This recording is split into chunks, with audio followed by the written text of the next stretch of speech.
विश्वरूप दर्शन योग। ये है हमारे चैप्टर 11 का नाम भगवत गीता का। इस चैप्टर को डीपली शुरू करने से पहले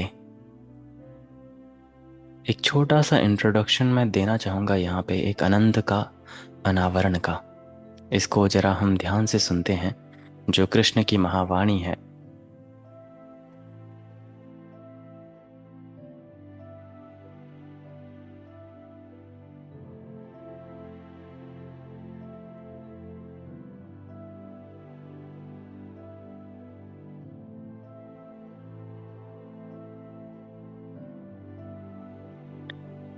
हर साधक के जीवन में एक ऐसा क्षण आता है जब मन प्रतीकों, रूपों का मतलब वर्णन से संतुष्ट नहीं रह पाता।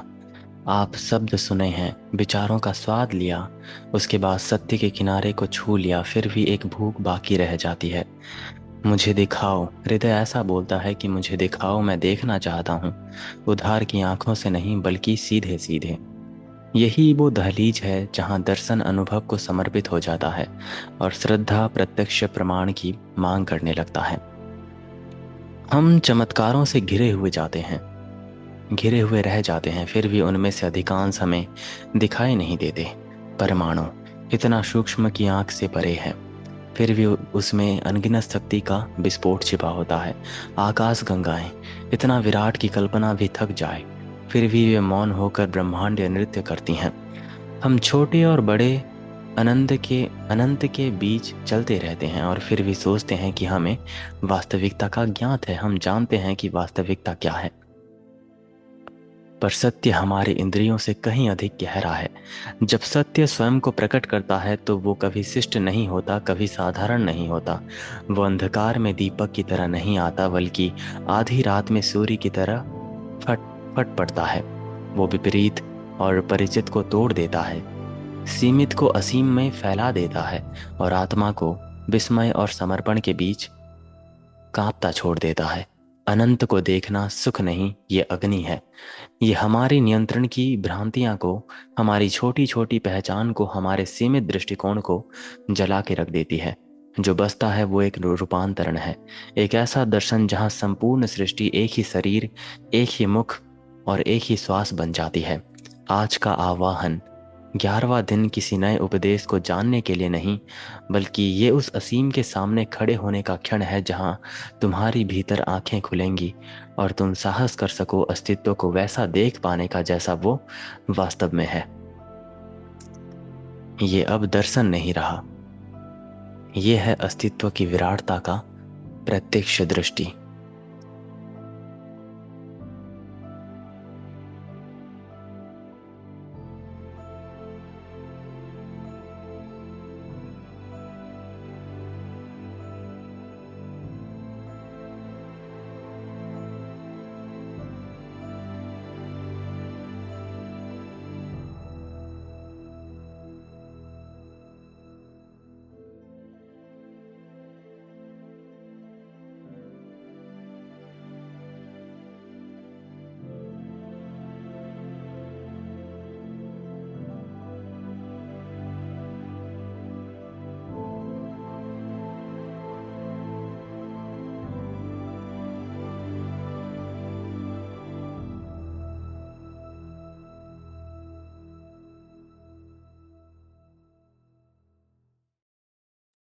विश्व रूप दर्शन योग।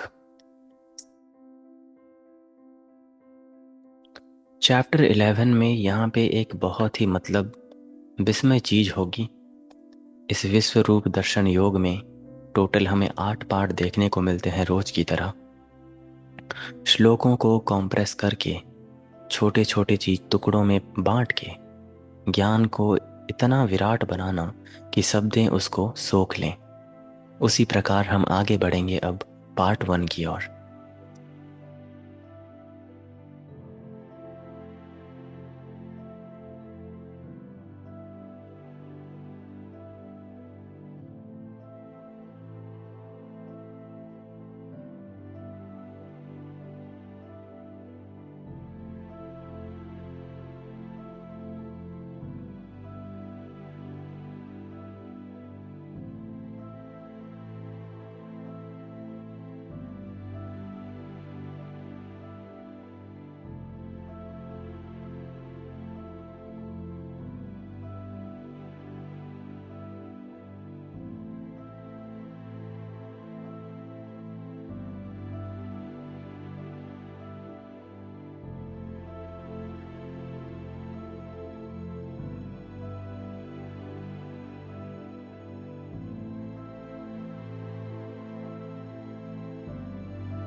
अर्जुन के भीतर की प्यास। 11वें अध्याय की शुरुआत में कृष्ण अपने विराट रूप से नहीं बल्कि अर्जुन की आंतरिक लालसा से शुरुआत करते हैं। अर्जुन ने 10वें अध्याय में भगवान की विभूतियों का वर्णन सुन लिया था। कहाँ कौन सी शक्ति, कौन सा ऐश्वर्य मौजूद है, लेकिन सुनना अब पर्याप्त नहीं। उसके हृदय में एक आदिम प्यास जल उठी है। वो अब देखना चाहता है, प्रत्यक्ष अनुभव करना चाहता है, केवल विश्वास करना नहीं। ये लालसा हर साधक की यात्रा का प्रतीक है। शास्त्र, दर्शन, शब्द ये भूमि को तैयार करती है, पर आत्मा चाहती है अनुभव की वर्षा। अर्जुन इस सार्वभौमिक प्यास का मूर्त रूप बनकर खड़ा हुआ है। हे प्रभु, मुझे सत्य दिखाइए, केवल वर्णन से नहीं बल्कि प्रत्यक्ष दृष्टि से। कृष्ण उत्तर में स्पष्ट करते हैं, सामान्य मानव आंखों के लिए, जो समय और स्थान से बंधी हुई है, अनंत को नहीं देख सकती। अनंत की सीमित सीमित दृष्टि से में बंधा नहीं जा सकता इसको। इसीलिए वे अर्जुन को प्रदान करते हैं दिव्य चक्षु, एक उच्चतर दृष्टि जो साधारण इंद्रियों से परे है। ये एक गहरा उपदेश है। अनंत को देखने के लिए साधारण दृष्टि नहीं बल्कि नव दृष्टि चाहिए। जैसे कोशिकाएं देखने के लिए सूक्ष्मदर्शी चाहिए, आकाश गंगाओं को देखने के लिए दूरबीन चाहिए, वैसे ही ब्रह्मांडीय संपूर्णता को देखने के लिए एक महान आध्यात्मिक दृष्टि चाहिए। अंधे व्यक्ति और रंग की मतलब कल्पना करो, एक अंधा व्यक्ति पूछे लाल क्या है, नीला क्या है। तुम उसे हजारों उदाहरण दो, लाल को अग्नि से, नीले को आकाश से तुलना करना, पर जब तक उसकी आंखें ना खुलें वो केवल शब्द नहीं रहेंगे। अर्जुन ने कृष्ण की महिमा सुन ली थी, पर अब कृष्ण कहते हैं, देखने के लिए तुम्हारा देखने का साधन ही बदलना होगा।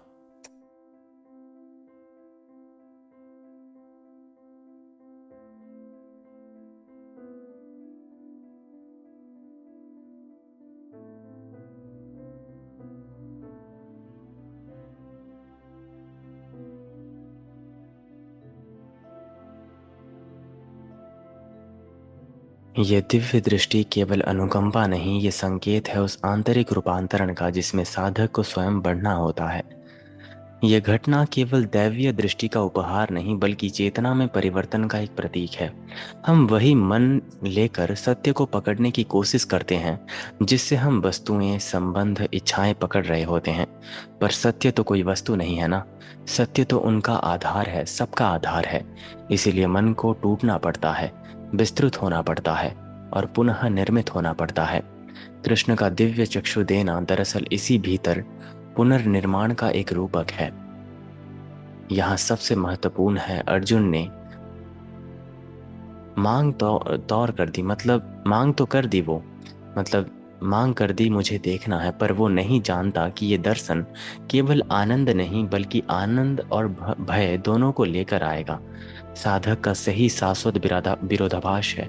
वो परम सत्य की लालसा करता है, पर जब सत्य सामने आता है तो उसका छोटा सा स्व जलकर भस्म हो जाता है। ये भाग एक सीमा रेखा है। ये वो क्षण है जब साधक वर्णन से थक कर प्रत्यक्ष सत्य की मांग करता है। ये सिखाता है कि अनंत को साधारण दृष्टि से नहीं बल्कि परिवर्तित चेतना से देखा जा सकता है। आगे बढ़ते हैं पार्ट 2 की ओर।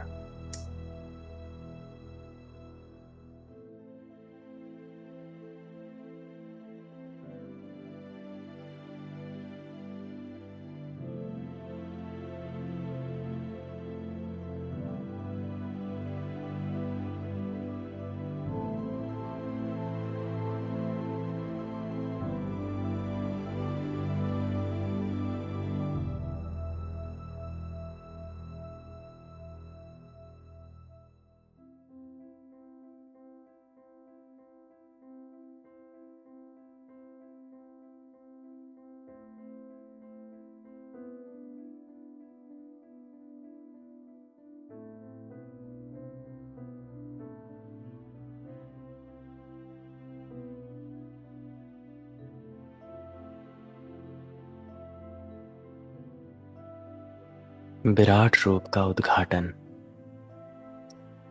अब जब अर्जुन को दिव्य दृष्टि प्राप्त हो चुकी है। कृष्ण स्वयं को ऐसे प्रकट करने लगते हैं जिसे शब्दों की सीमाएं टूट जाएंगी, शब्द मतलब कम पड़ जाएंगे। ये केवल एक रूप का दर्शन नहीं बल्कि सभी रूपों की सीमाओं का विलय है।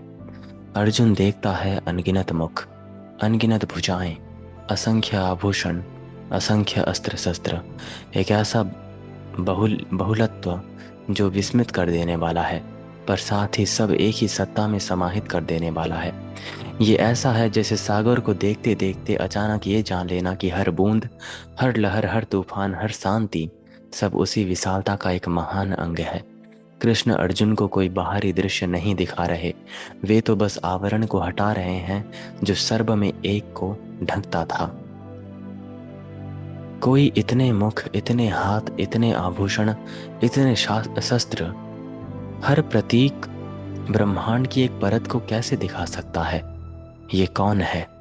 मुख जो असंख्य प्राणियों का अस्तित्व, हर जीव का श्वास है। भुजाएं अनंत क्रियाएं और शक्तियों का एक निरंतर कार्यरत है। आभूषण सृष्टि की शोभा और खेल। शस्त्र विनाश की शक्तियां जो संतुलन के लिए अनिवार्य हैं। इसी प्रकार कृष्ण ये दिखाते हैं कि अस्तित्व केवल सुंदरता नहीं, केवल भय नहीं, बल्कि दोनों का एक सह अस्तित्व है। सृष्टि और संसार, करुणा और क्रोध, खेल और गंभीरता, सब उनके भीतर एक साथ विद्यमान है। कल्पना कीजिए कि आप एक दर्पण को, मतलब दर्पण के आमने सामने खड़े हो।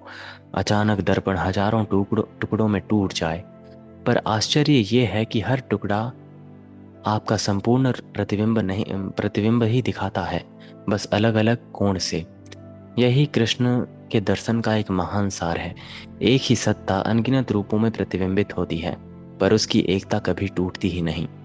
इसीलिए गीता बार बार बहुलता इस पर बोली है। एक साथ ही ये स्पष्ट करती है कि कृष्ण विभक्त नहीं हुए, अनंत केवल बहुरूप में प्रकट हुआ है। अर्जुन के लिए ये दर्शन एक पवित्र आघात है। मन जो अब तक सीमाओं से सोचता था, अचानक सीमा रहित दृष्टि में फेंक दिया गया। कल्पना कीजिए एक ही क्षण में, मतलब आपको दिखा दिया जाए आकाश गंगा की परिधि, तारों का जन्म, लोगों का विनाश, सभ्यताओं का उत्थान और पतन, और ये सब एक ही झलक में समा जाए। मनुष्य की प्रतिक्रिया हमेशा यही होती है, विस्मय, कल्पना, कांपना और समर्पण। इसीलिए अर्जुन झुकते हैं, उनके शब्द स्तुति और भय के बीच अटक जाते हैं, मानो कोई बालक सूर्य को देखकर आंखें मतलब चौधियां जाने पर भी उसका वर्णन करने का प्रयास करे। अनंत कोई शुष्क और अमूर्त अवधारणा नहीं, वो जीवित है, चकाचौंध से भरा है, गतिशील है। ईश्वर को जानना केवल शून्यता का ध्यान नहीं है, बल्कि ये देखना है कि सभी प्राणी, सभी शक्तियां, सभी नीतियां एक ही अस्तित्व की मतलब डोर से गुंधी हुई हैं। हर दर्शन का मतलब प्रथम चरण यही सिखाता है कि परम में लय होने से पहले तुम्हें संपूर्णता की इस असहीनता, विराटता को सहन करने के लिए तैयार होना होगा।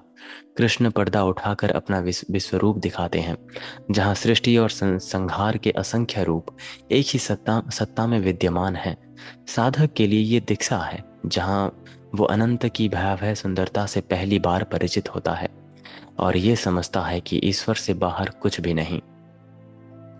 यहीं पे समाप्त होता है पार्ट 2।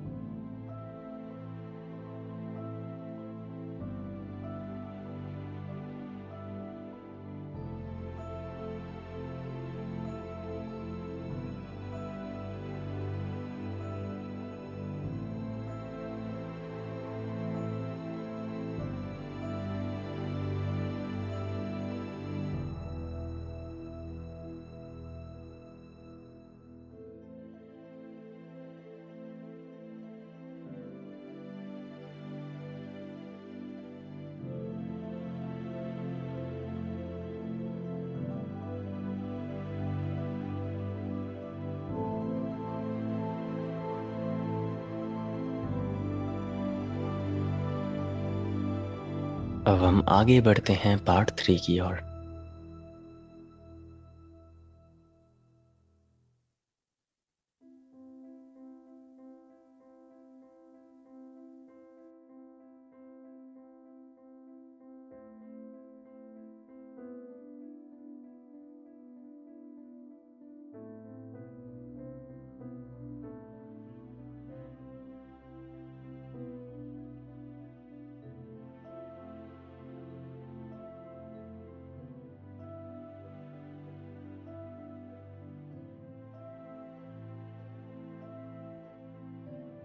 अर्जुन जिस प्रकाश को देखता है उसकी तुलना किसी भी शब्द से संभव बिल्कुल भी नहीं है।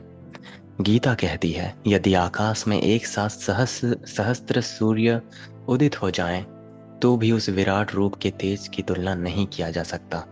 ये कोई काव्यात्मक चीज नहीं, ये एक असंभव सी दीप्ति को व्यक्त करने का एक प्रयास है।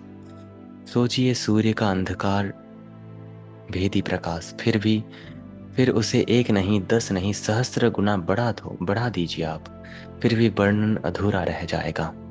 सहस्त्र सूर्य, ये केवल भौतिक प्रकाश नहीं, ये स्वयं अस्तित्व का आलोक है। ये सत्य की अनावृत ज्वाला है, वो अग्नि जिसे कोई आच्छादन ढक नहीं सकता। प्रकाश सदा से ज्ञान, उपस्थिति और दिव्यता का प्रतीक रहा है। अंधकार छिपता है, प्रकाश प्रकट करता है। जब अर्जुन कृष्ण के रूपों को असहनीय दीप्ति के रूप में देखते हैं, तो इसका अर्थ है कि विभिन्नता का भ्रम जल गया है। अब कुछ भी छिपा नहीं रह गया। हर प्राणी, हर नियति और हर कर्म उस एक ही ज्वाला में प्रकाशित हो गया है। अर्जुन की तुलना दीवार पर पड़ती छायाओं से करो। जब सूर्य उदित होता है तो छाया नष्ट हो जाती है, नष्ट नहीं होती मतलब, बल्कि सूर्य की आभा में अप्रासंगिक हो जाती है।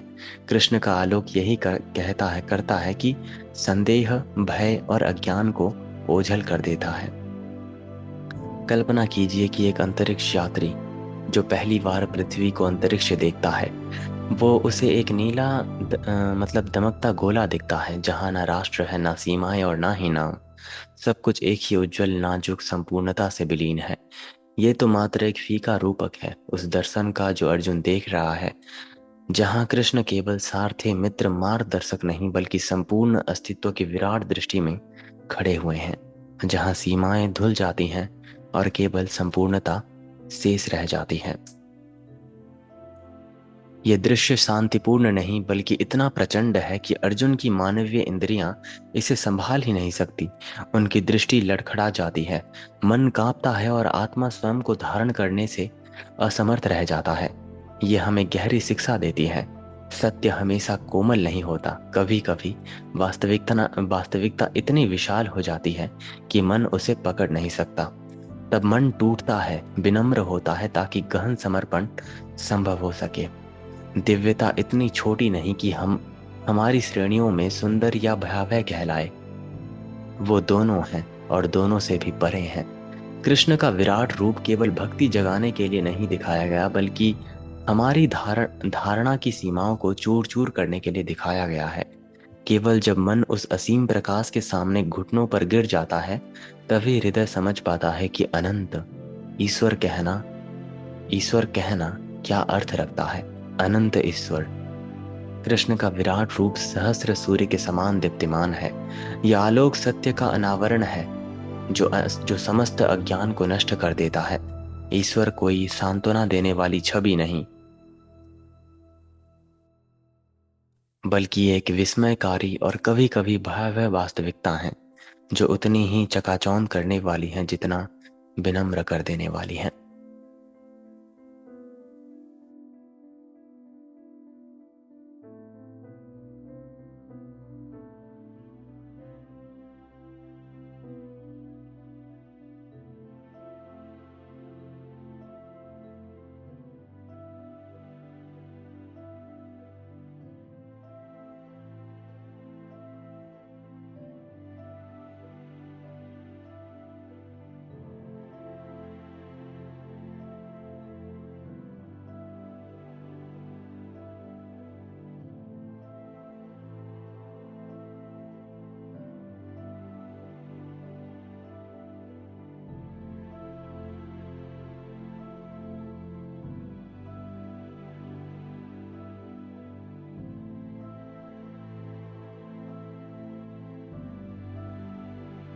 बहुत ही सुंदर है ये विश्व रूप दर्शन का महायोग, विभूति योग की तरह ही, क्योंकि ये विराट रूप का वर्णन करता है, हमारी अहंकार की भावनाओं को चूर चूर करता है। अनंत का वर्णन, ये एक अनंत योग भी कह सकता है, आप इसको अनंत योग भी कह सकते हो, जहां अनंत का वर्णन किया गया हो कि अनंत आखिर कैसा है। समग्र इंद्रियां डगमगा जाना, दिव्यता केवल सुंदर नहीं हो सकती, ये तो भयावह भी हो सकती है। आगे बढ़ते हैं पार्ट 4 की ओर।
दिव्यता के भीतर का ब्रह्मांड, अर्जुन की दृष्टि का विस्तार। सहस्त्र सूर्य की तेजस्वी आलोक के बाद अर्जुन की दृष्टि और गहन हो जाती है।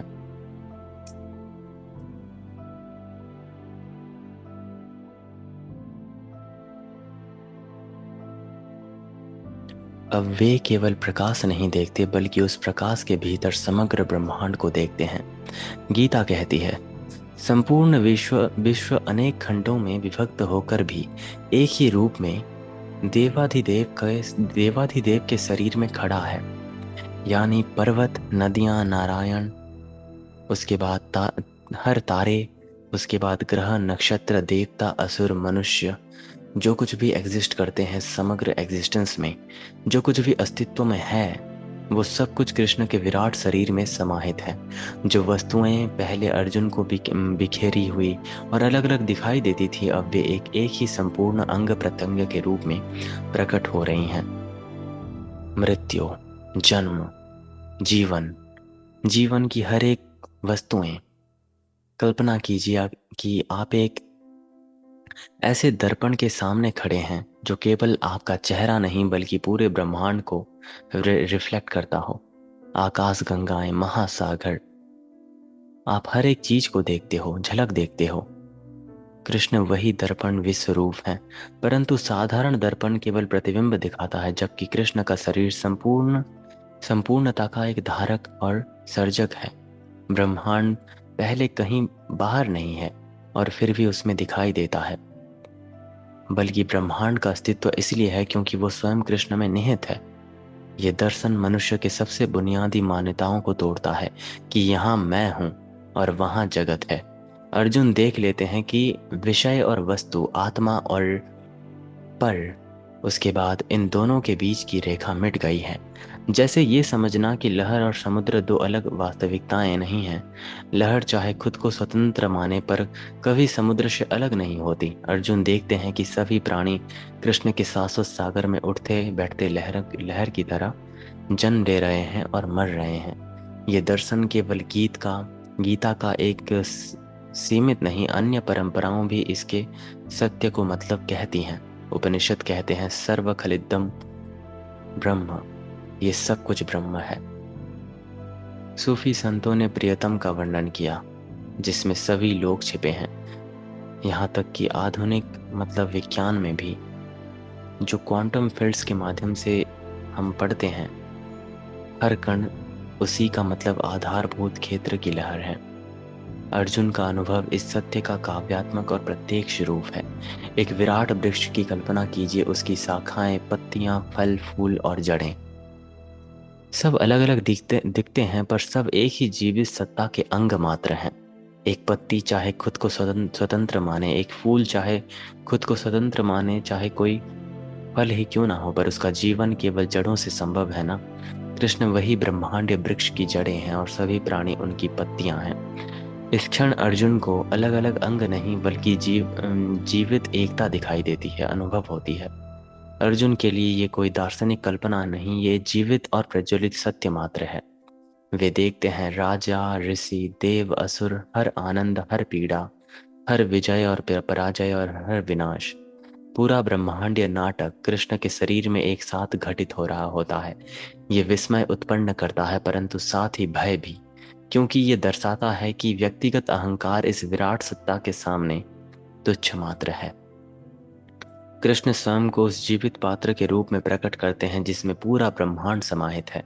कुछ भी उनके बाहर नहीं, सभी प्राणी अलग अलग टुकड़े नहीं बल्कि एक ही ब्रह्मांड शरीर की अंगुलियां और अंग हैं। ये दर्शन द्वैत को मिटा देता है और दिव्यता को, संपूर्ण अस्तित्व की एकमात्र जीवित के रूप में, जीवित एकता के रूप में प्रकट करती है।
अब हम आगे बढ़ते हैं पार्ट 5 की ओर। विराट दर्शन का भयावह पक्ष। अर्जुन की दृष्टि में परिवर्तन। अब तक अर्जुन ने कृष्ण के रूप में तेज, प्रकाश और समर सत्ता को देखी थी, पर अचानक दृष्टि का अगला मोड़ अत्यंत विचलित करने वाला है। वही शरीर जिसमें अभी तक सुंदरता और एकता दिखाई दे रही थी, अब संघार, भय और विनाश प्रकट करने लगता है।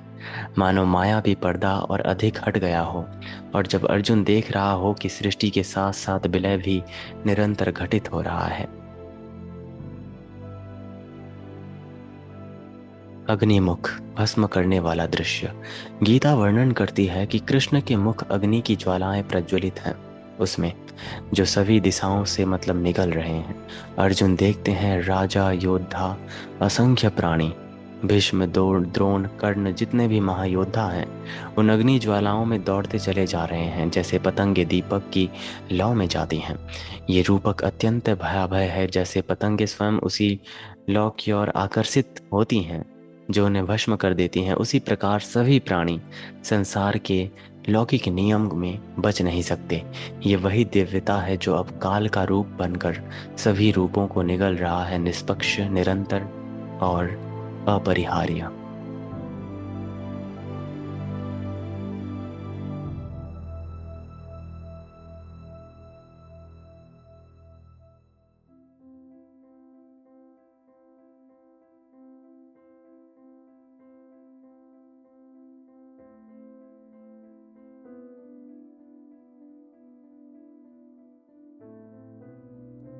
कल्पना कीजिए एक विराट भट्टी का, जिसमें सभी धातुएं, सोना, चांदी, लोहा, सब पिघलकर एक हो जाती हैं। भट्टी कोई भेदभाव नहीं करता, हर धातु को उसकी अग्नि से होकर गुजरना पड़ता है।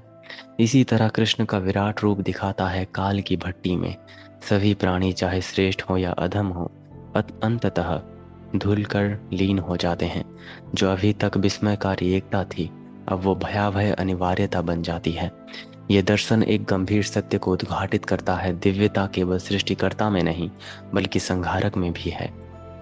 कठोपनिषद में यम मृत्यु के देवता स्वयं ब्रह्मा के स्वरूप कहे गए हैं। यह हमें याद दिलाता है कि मृत्यु भी दिव्यता से अलग नहीं। आधुनिक आधुनिक युग में इसका प्रभाव देखा गया है। कुछ भी हो चाहे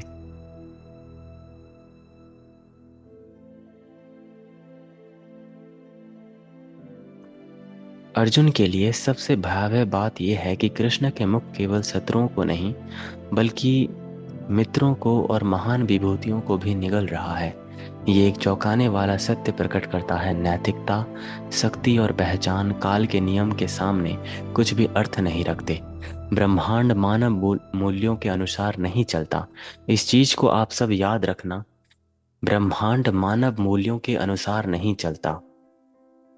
अगर हजारों लोग पाप करेंगे, हजारों लोग पर्यावरण को दूषित करेंगे, हजारों लोग ग्लोबल वार्मिंग को मतलब बढ़ावा देंगे, तो जो भी कुछ होगा, सुनामी आए, भूकंप आए, उसमें अच्छे लोग मरेंगे। ब्रह्मांड मानव मूल्यों के अनुसार नहीं चलता। वो अच्छा बुरा कुछ नहीं देखता, क्योंकि समग्र प्रकृति और ब्रह्मांड जागृत है। जिस प्रकार समूह उसको देगा, समूह उसको वापस भी देगा। वो नहीं देखेगा कि आगे कौन है। निष्पृह भाव से अपने भीतर समाहित कर लेता है ये, मतलब जो विराट रूप। जहां पहले अर्जुन ने भक्ति और विस्मय अनुभव किया था, अब वे भय से कांपने लगता है। उसका हृदय मतलब बहुत तेजी से धड़कने लगता है, रोमांच से खड़ा हो जाता है, शब्द गले में अटक जाते हैं। अब ये दर्शन कोई सुंदर रहस्य का उद्घाटन नहीं बल्कि अस्तित्व का असहनीय और नग्न सत्य बन चुका है। यही कारण है कि ये दर्शन केवल रहस्यमय कविता नहीं बल्कि अहंकार को तोड़ने वाली एक वास्तविक अनुभूति है। सृष्टि को बिना संसार के देखना अधूरा है, और जब संहार सॉरी मैंने कहा सृष्टि को बिना संहार के देखना अधूरा है, और जब संहार को सृष्टि का हिस्सा मानकर देखा जाए तो वो साधक को झकझोर कर देती है। अर्जुन कृष्ण को संहारक के रूप में देखते हैं, अग्निमुख जो सब प्राणियों को निगल रहा है, राजाओं और योद्धाओं सहित। ये उद्घाटन बताता है कि ईश्वर केवल सुंदरता, व्यवस्था और सृष्टि नहीं बल्कि भय, विनाश और स्वयं मृत्यु भी है। यह है दिव्यता का काल स्वरूप जो किसी को भी नहीं छोड़ता।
अब हम आगे बढ़ते हैं एक गहन विवेचन की ओर।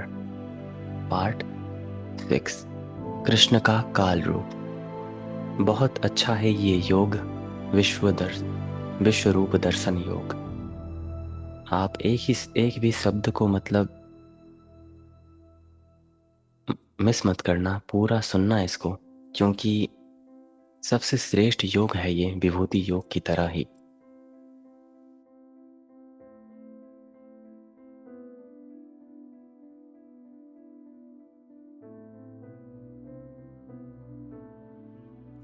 विराट रूप की पहली वाणी। अब तक अर्जुन ही थे जो उस दृश्य का वर्णन कर रहे थे, तेज, भय, अनगिनत मुख, भस्म करती ज्वालाएं। परंतु यहाँ पहली बार स्वयं विराट रूप बोलते हैं। और वो क्या कहते हैं? ना ये कि मैं ईश्वर हूँ, ना ये कि मैं तुम्हारा मित्र हूँ, ना ये कि मैं सुंदरता हूँ, ना ये कि मैं मृत्यु हूँ, बल्कि ये कहते हैं, मैं काल हूँ, लोक संहारक, सभी प्राणियों को निगलने आया हूँ।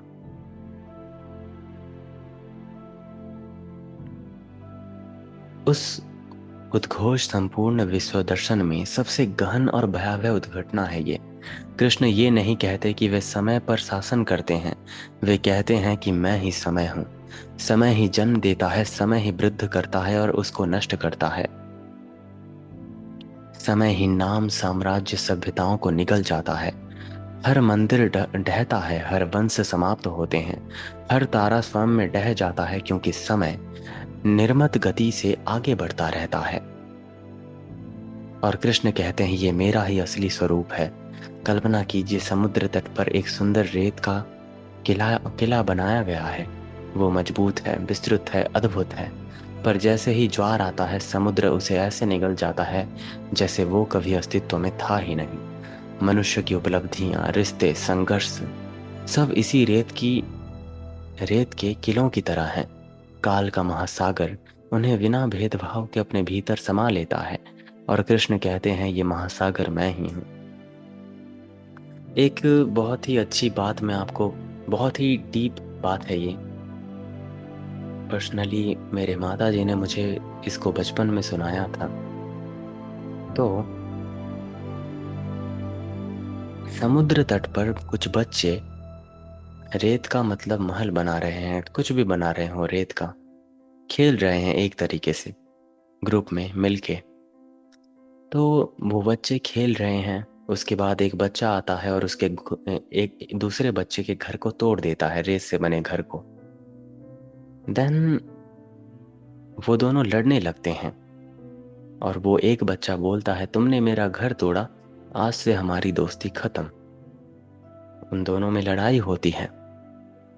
खेल खेल में संध्या आ जाता है, धीरे धीरे रात होने लगती है और उनके माता पिता, या फिर माता कह लो, वो आते हैं और चले जाते हैं। उसके बाद वो दोनों फिर से मतलब मिल जाते हैं, जैसे मानो उन दोनों में कभी मतलब लड़ाई हुई ही ना हो। तो वो जो माता लेने आई थी उस बच्चे को, वो माता हैं मतलब काल। और वो जो घर बना के लड़ाई कर रहे थे, ये मेरा घर है, ये तुम्हारा घर है, वो है हमारा जीवन। आप खुद सोचो कि कितना डीप है ये। हम सभी इस संसार में रेत से बने घर में मतलब लड़ाई झगड़ा कर रहे हैं, ये मेरा है, तुम्हारा है, मुझे ये पाना है। लेकिन जब संध्या आती है तो माता हमें लेनी आती हैं। आई होप आप ये समझ हो चुके होंगे, ये एक मेटाफोर है छोटा सा। अगर आप समझ नहीं पाए तो मैं इसको फिर से दोहराऊंगा।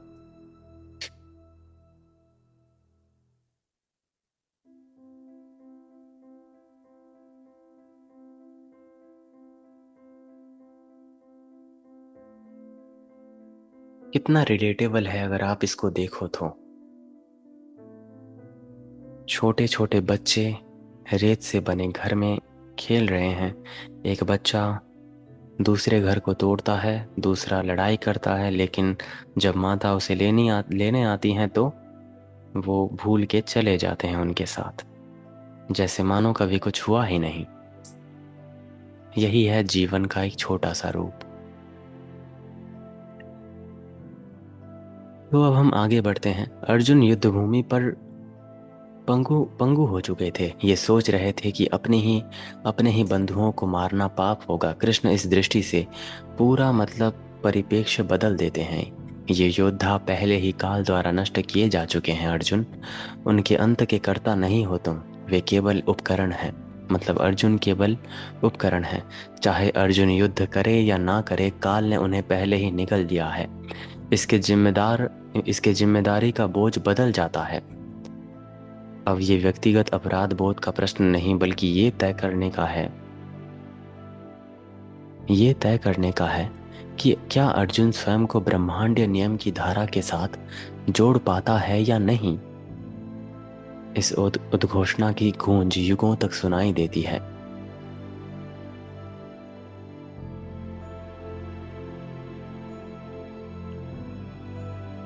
यदि कृष्ण ही काल है तो हर क्रिया पहले से ही है, उनकी छाया में निहित है। स्वतंत्रता यानी कि फ्री विल का अर्थ परिणाम नियंत्रित करना नहीं। स्वतंत्रता का अर्थ है अपने ही कर्म को अनंत की धारा के साथ समर्पित करना। अर्जुन का युद्ध अब विजय का युद्ध नहीं, बल्कि नियति में सहभागिता का है कि आप पार्ट ले रहे हो या नहीं इस युद्ध में। यही विरोधाभास कि भाग्य और स्वतंत्रता दोनों एक ही दैवीय ढांचे में सह अस्तित्व रखते हैं। योग का सबसे गहन हृदय स्थल है ये।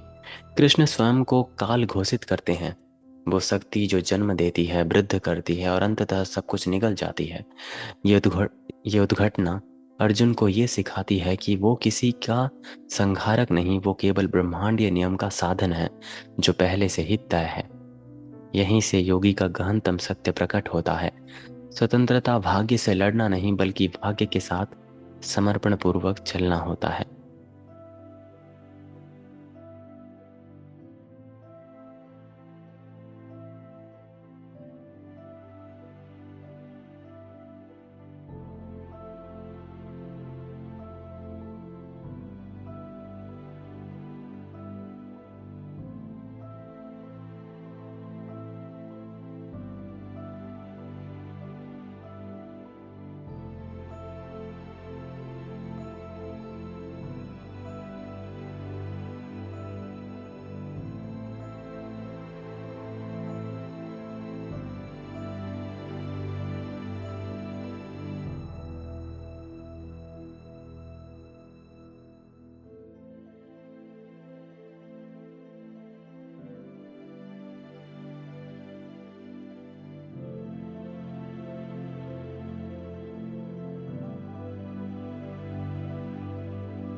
अब हम आगे बढ़ते हैं पार्ट 7 की ओर। काल रूप में स्वयं को प्रकट करने के बाद कृष्ण संदेश को और स्पष्ट करते हैं। अर्जुन, तुम्हारे बिना भी ये सब योद्धा नष्ट हो चुके हैं, परंतु तुम्हें सौभाग्य मिला है मेरा साधन बनने का।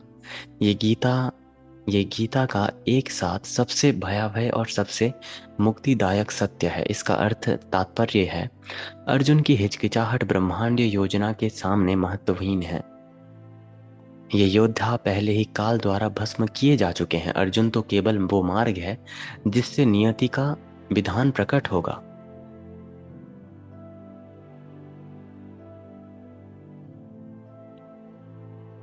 साधन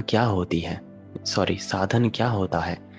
बांसुरी स्वयं धुन नहीं बनाती, वो केवल वादक की श्वास को गुजरने देती है। तलवार स्वयं युद्ध नहीं करता, वो योद्धा के साथ चलता है हाथ में। कलम स्वयं नहीं लिखता, वो लेखक के मन से प्रेरित होकर रेखाएं खींचती है। इस स्थिति में महिमा साधन की नहीं, बल्कि उस सत्ता की है जो साधन के माध्यम से कार्य करती है। तुम वाद्य बनो, वादक मत बनो। तुम तलवार बनो, हाथ मत बनो। यही है कृष्ण की वाणी। ये शिक्षा सीधे अर्जुन के भय को मतलब संबोधित करती है कि युद्ध करने से वो पाप का भागी नहीं बनेगा। कृष्ण स्पष्ट कर देते हैं, जब ये योद्धा काल के दृष्टिकोण से पहले ही मारे जा चुके हैं तो अर्जुन का बाण किसको मारता नहीं। वो तो केवल उस नियति को पूरा करता है जो पहले से घट जा चुका है। इस प्रकार कर्तापन का अहंकार टूट जाएगा।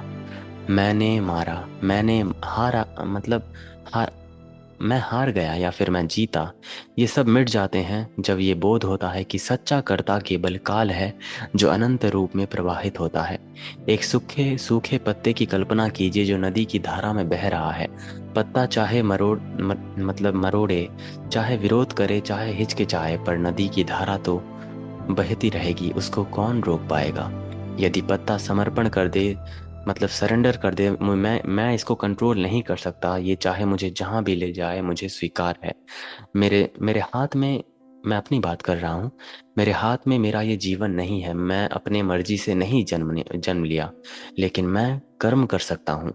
कर्म करते करते कब मैं मरूंगा ये तो नहीं कह सकता, लेकिन मेरे हाथ में समाज में कुछ दृष्टांत बनाना हो सकता है। उसके बाद आगे बढ़ते हैं। यदि पत्ता समर्पण कर दे तो वो सहजता से बहता है। यदि प्रतिरोध करे तो वो मतलब चिंता में संघर्ष करते बहता है कि आगे मेरे साथ क्या होगा। ये नदी तो मुझे बहती ले जा रही है। ये डर उसकी मतलब धारा को और भयावह बना देती है। अर्जुन वही पत्ता है, नदी है काल। कृष्ण कहते हैं प्रतिरोध छोड़ो, मेरे साधन बनकर मेरे साथ प्रवाहित हो। हम जीवन में ये बोझ ढोते हैं, मुझे ही सब करना है, पर सब हम स्वयं को एक उच्चतर बुद्धि, ईश्वर, धर्म या ब्रह्मांडीय नियम का साधन मानते हैं। तो कर्म सहज हो जाता है जब हम ऐसा सोचते हैं। कृष्ण के शब्द युद्ध भूमि को रूपांतरित कर देते हैं। अब अर्जुन के लिए युद्ध घृणा का कार्य नहीं रहा, बल्कि ब्रह्मांडीय नियम की सेवा बन गया। हमारे लिए भी जीवन का हर कर्म, काम, संबंध, संघर्ष इस दृष्टि से देखा जा सकता है। संकल्प ये नहीं रह जाता कि मुझे सफलता चाहिए, बल्कि ये है कि मैं स्पष्ट साधन बनकर संपूर्णता की सेवा कर सकूं। कृष्ण प्रकट करते हैं कि सभी परिणाम पहले से ही उनके भीतर हैं।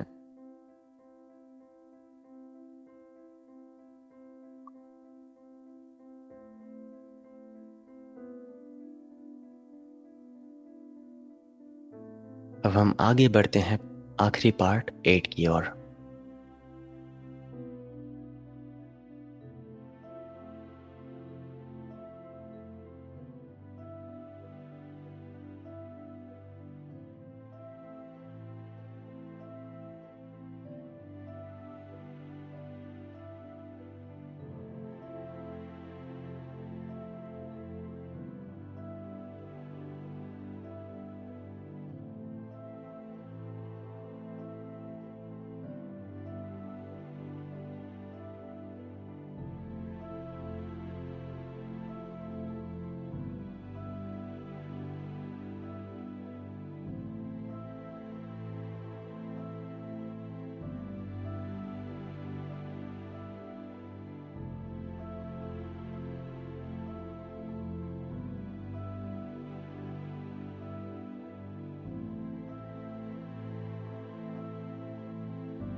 ये चैप्टर मैं चाहता हूं कि अंत ना हो, लेकिन क्या करें, अनंत का वर्णन तो शब्दों से नहीं हो सकता। इसीलिए इस चैप्टर का अंत भी होगा ही, क्योंकि शब्द कम पड़ जाएंगे।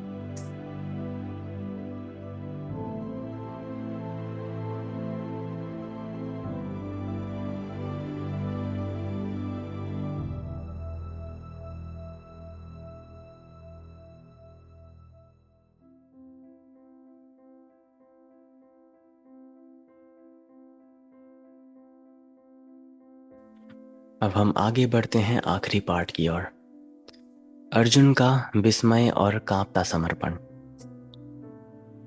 अनंत के सम्मुख मनुष्य की प्रतिक्रिया। जब कृष्ण स्वयं को विराट रूप में प्रकट करते हैं, अनगिनत भुजाओं, अग्नि नेत्र, अनंत मुखों और सहस्त्र सूर्य समान दीप्ति के साथ, तो अर्जुन की प्रतिक्रिया अत्यंत मानवीय है। वो तुरंत उल्लास में नहीं कूद पड़ते बल्कि कांप उठते हैं। उनके हाथ स्वतः जुड़ जाते हैं, वाणी थरथरा जाती है, हृदय भय और भक्ति से एक साथ डोलने लगता है। यही अनंत के दर्शन का विरोधाभास है। ये एक साथ अथाह सुंदरता और असहनीय भय है। सुंदरता इसलिए कि सब कुछ एक ही रूप में एकीकृत दिखाई देने लगता है, और भय इसलिए कि व्यक्तिगत नियंत्रण और अहंकार का भाव तुरंत विलीन हो उठता है। तो अर्जुन जो भी अभी कुछ क्षण पहले तक संदेह, तर्क और हिचकिचाहट कर रहे थे, अब पूर्ण रूप से विनीत हो जाते हैं। उनकी वाणी लड़खड़ाती है, उनकी राजा और योद्धा की पहचान टूट जाती है।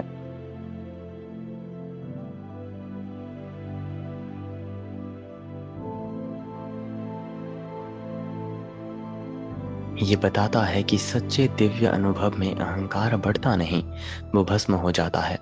ये छोटा मैं, अनंत मैं हूं उपस्थिति में टिक नहीं पाता।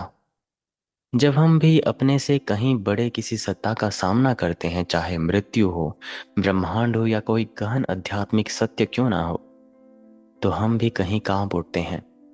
ये कांपना कमजोरी नहीं है, ये अहंकार की अंतिम कंपन है, जिसके बाद समर्पण आता है। आधुनिक जीवन में समुद्र के किनारे खड़े होकर आकाश गंगाओं को निहारते हुए या जन्म और मृत्यु का साक्षी बनते हुए जो विस्मय हम अनुभव करते हैं, वो अर्जुन की इसी कांपती स्थिति को मतलब एक गूंज है। ये क्षण हमें विनम्रता की दहलीज पर खड़ा करता है कि ब्रह्मांड कितना अनंत है। एक पतंगा दीपक की लौ की ओर खींचता है, वो गणना नहीं करता, वो कांपता है आकर्षण और भय दोनों से। प्रकाश अपरिहार्य है, पर वो उसे भस्म भस्म भी कर देगा। इस क्षण अर्जुन वही पतंगा है, कृष्ण के अग्रम्य विराट रूप की ओर खींचे चले जा रहे हैं, ये जानते हुए भी कि उसे देखने का अर्थ है उस सब का विलय जिससे स्वयं मानते हैं। अर्जुन अपने हाथ जोड़ता है और साधारण अंजलि मुद्रा अत्यंत गहन हो जाती है। ये समर्पण का भौतिक प्रतीक है, बाएं और दाएं का मेल, द्वैत का एकत्व। ये बताता है कि जब बुद्धि विफल हो जाती है, जब शब्द टूट जाते हैं, तब हृदय बोलता है। सच्चा समर्पण तर्क से उत्पन्न नहीं होता, वो तो स्वतः घटित हो जाता है, जैसे हाथ प्रार्थना में स्वयं जुड़ जाते हैं। अर्जुन की ये कांपती दशा साधक को एक गहन शिक्षा देती है। अनंत से ये अपेक्षा मत रखो कि वो हमेशा तुम्हें सांत्वना देगा। कभी कभी वो पहले तुम्हें चूर चूर कर देगा। बीज अंकुरित अंकुरित होने से पहले उसका खोल टूटता है। अहंकार विलीन होने से पहले उसकी भ्रांतियां ढहती हैं। ये कांपना अंत नहीं, बल्कि सच्चे समर्पण की शुरुआत है। अर्जुन विराट रूप दर्शन से अभिभूत होकर भय और विस्मय से कांपते हैं, हाथ जोड़कर झुक जाते हैं और समर्पण करते हैं। ये क्षण बताता है कि सच्चे दिव्य दर्शन में अहंकार पूरी तरह से विनम्र हो जाता है। हृदय की कंपन कमजोरी नहीं, बल्कि समर्पण समर्पण का प्रथम द्वार है, जहाँ से सच्ची भक्ति जन्म लेती है। और यहीं पे अंत होता है हमारा विश्व रूप दर्शन योग, चैप्टर 11।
बहुत ही सुंदर और ज्ञानजनक चैप्टर था ये।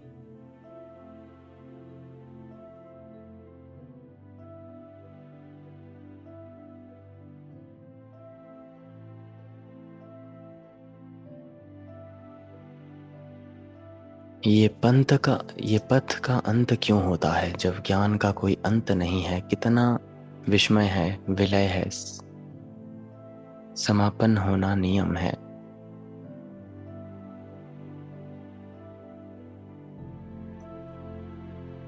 आपका प्रश्न तो एक स्वयं ही उपनिषद है।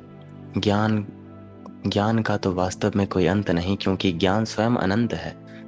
परंतु पाठ का अंत होता है, क्योंकि मनुष्य की वाणी, श्वास और समय सीमित है। असीम और सीमित शब्दों में बांधने की कोशिश ही पाठ है। और जब मनुष्य के शब्द थक जाते हैं तो मौन अपना अधिकार ले लेता है, और मौन तो अनंत है ना।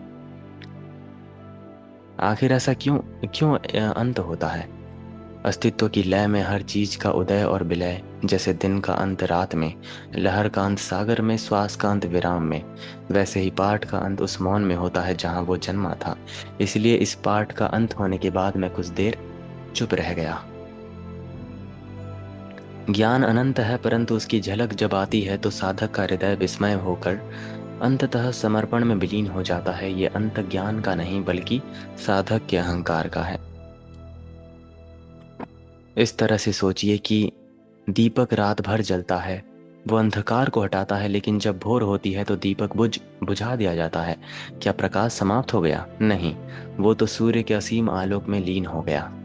वैसे ही पाठ का अंत होता है ताकि साधक को संकेत मिले कि अब शब्दों से आगे अनंत मौन के सूर्य में प्रवेश करना है।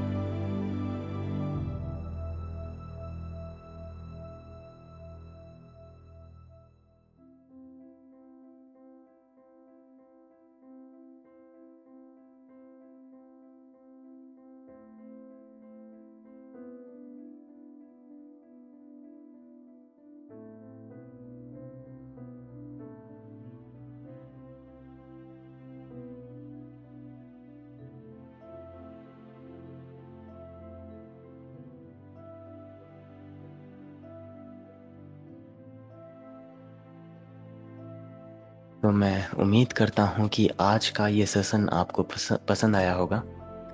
मिलते हैं कल एक नए सेशन के साथ, चैप्टर 12, डे नंबर 12। आप सभी का मूल्यवान समय देने के लिए बहुत बहुत धन्यवाद। सभी को शुभ रात्रि। हरे कृष्णा, हर हर महादेव। मैं यहीं पे एंड